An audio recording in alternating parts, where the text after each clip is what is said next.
ஈரோட்டில் 12 அரசு பேருந்துகளுக்கு தலா 500 ரூபாய் அபராதம். ஒரு வழி பாதையில் வந்ததாக கூறி போக்குவரத்து காவலர்கள் நடவடிக்கை. சென்னை தையூர் பண்ணை வீட்டுக்குள் அத்துமீறி புகுந்த புகாரில் முன்னாள் சிறப்பு டிஜிபி ராஜேஷ் தாஸ் கைது. பிரிந்து சென்ற மனைவி பீலா அளித்த புகாரில் காவல்துறை நடவடிக்கை. மதிப்பிழப்பு செய்யப்பட்ட 1 கோடி மதிப்புள்ள 500, 1000 ரூபாய் நோட்டுகள் சேலத்தில் பறிமுதல். ரூபாய் நோட்டுகளை பதுக்கி வைத்திருந்த ஒருவரை பிடித்து விசாரணை. நீர்வரத்து அதிகரித்ததால் பழைய குற்றால அருவியில் குளிப்பதற்கு மீண்டும் தடை. 5 அருவி, புலியருவி, சிற்றருவிகளில் குளிப்பதற்கு அனுமதி.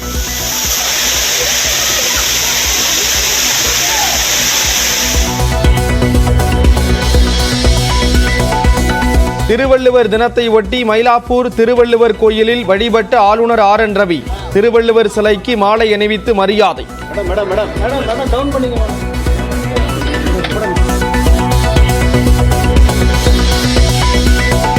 திருவாரூர் மாவட்டம் நீடாமங்கலத்தில் அறுவடைக்கு தயாராக இருந்த நெற்பயிர்கள் மழையால் சேதம். கதிர்கள் முளைத்து விட்டதால் விவசாயிகள் கவலை.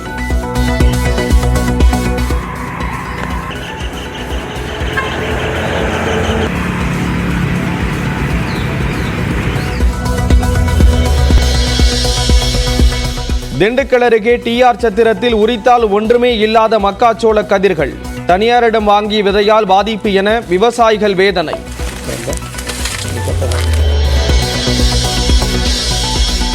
சிவகாசி மற்றும் வெம்பக்கோட்டை பகுதியில் 150 பட்டாசு ஆலைகள் மூடல். சிறு ஆலைகளை குறிவைத்து அதிகாரிகள் ஆய்வு நடத்துவதாக குற்றம் சாட்டி உரிமையாளர்கள் போராட்டம். கொடைக்கானல் மற்றும் அதன் சுற்றுவட்டார பகுதிகளை குளிர்விக்கும் சாரல். கோவையிலும் பல இடங்களில் சாரல் பெய்வதால் குளிர்ச்சியான சூழல்.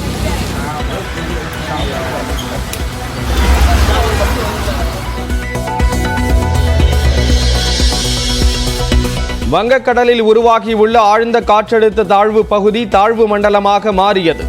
நாளை காலை புயலாக வலுப்பெறும் என இந்திய வானிலை மையம் கணிப்பு. மேட்டுப்பாளையம் உதகை இடையே மீண்டும் மலை ரயில் சேவை. மழையால் தண்டவாளத்தில் சரிந்த மண் அகற்றப்பட்டது.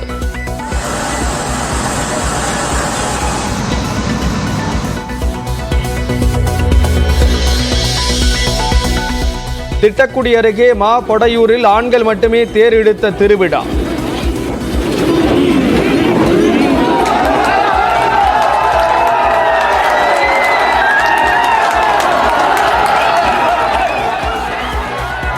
வீட்டிற்குள் இருந்து தரிசனம் செய்த பெண்கள்.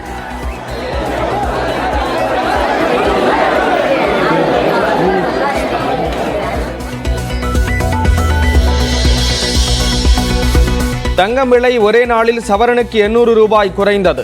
ஒரு சவரன் 53,200 ரூபாய் குறைந்தது.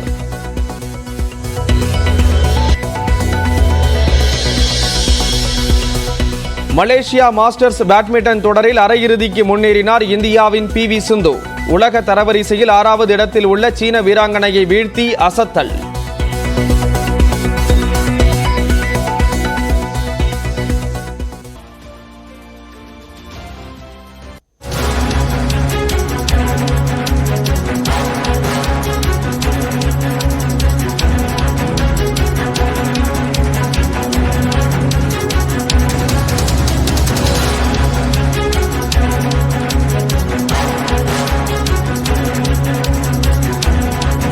மக்களவைத் தேர்தலில் பூத் வாரியாக பதிவான வாக்குகளின் விவரத்தை வெளியிட உத்தரவிட முடியாது என்று உச்சநீதிமன்றம் தெரிவித்திருக்கிறது.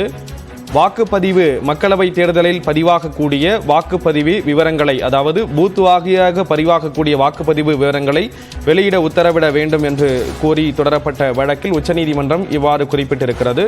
பூத் வாரியாக வாக்குப்பதிவு விவரத்தை வெளியிட மனித வளத்தை தற்போது தேர்தல் ஆணையம் பயன்படுத்துவது தொடர்பாக குறிப்பிட்டிருக்கிறது. வாக்குப்பதிவு முடிந்த 48 மணி நேரத்தில் வாக்குச்சாவடியில் பதிவான விவரங்களை வெளியிடக் கோரி இந்த வழக்கானது தொடரப்பட்டிருந்த நிலையில் பூத் வாரியாக பதிவான வாக்குகளின் விவரத்தை வெளியிட உத்தரவிட முடியாது என்று உச்சநீதிமன்றம் தெரிவித்திருக்கிறது. NGO தொடர்ந்த வழக்கில் இந்த விஷயத்தை குறிப்பிட்டிருக்கிறது.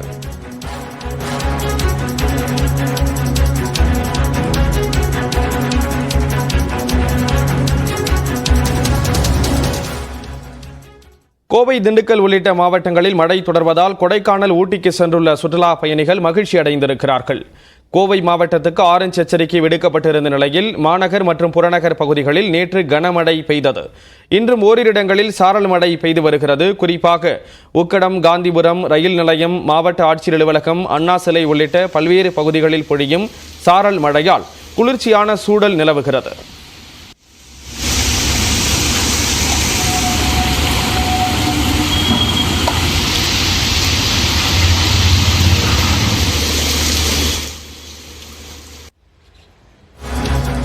திண்டுக்கல் மாவட்டம் கொடைக்கானல் மற்றும் அதன் சுற்றுவட்டார பகுதிகளில் 2 மணி நேரத்திற்கு மேலாக சாரல் மழை பெய்தது.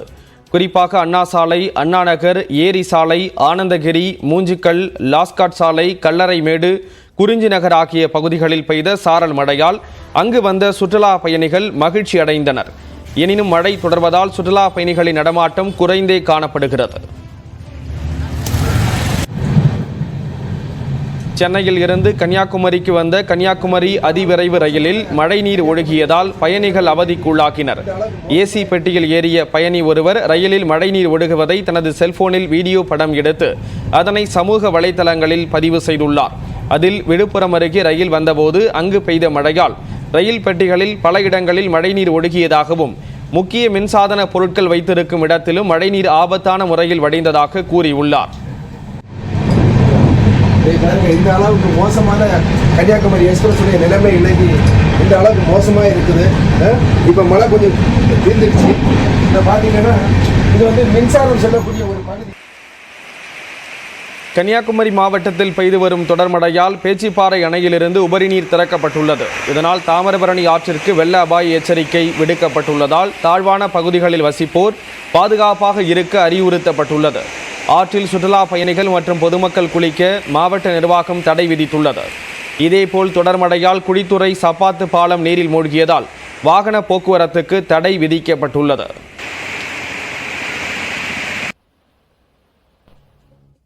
திருவள்ளுவர் திருநாள் விழாவை ஒட்டி சென்னை மயிலாப்பூரில் உள்ள திருவள்ளுவர் கோயிலில் தமிழ்நாடு ஆளுநர் RN ரவி வழிபாடு நடத்தினார். சென்னை கிண்டியில் உள்ள ஆளுநர் மாளிகையில் தமிழ்நாடு ஆளுநர் RN ரவி தலைமையில் இன்று மாலை 5 மணிக்கு திருவள்ளுவர் திருநாள் விழா நடைபெற உள்ளது. இதற்கான அழைப்பிதழில் திருவள்ளுவர் காவி உடை அணிந்து இருப்பது போன்று புகைப்படம் அச்சிடப்பட்டது பெரும் சர்ச்சையை ஏற்படுத்தியுள்ளது. இதற்கு தமிழ்நாட்டின் பல்வேறு அரசியல் கட்சி தலைவர்கள் கண்டனம் தெரிவித்துள்ளனர். இந்த நிலையில் திருவள்ளுவர் திருநாள் விழாவை ஒட்டி சென்னை மயிலாப்பூரில் உள்ள திருவள்ளுவர் கோயிலில் தமிழ்நாடு ஆளுநர் RN ரவி வழிபாடு நடத்தினார். Madam madam madam madam madam down பண்ணிங்க madam. Sir sir sir sir sir கொஞ்சம் படியில இருக்கீங்க போடணும் கை போடணும்.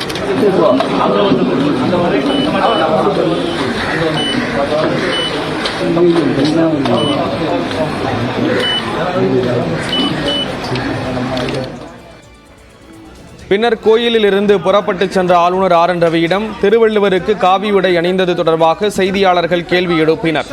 ஆனால் அதற்கு ஆளுநர் RN ரவி பதிலளிக்காமல் சென்று விட்டார்.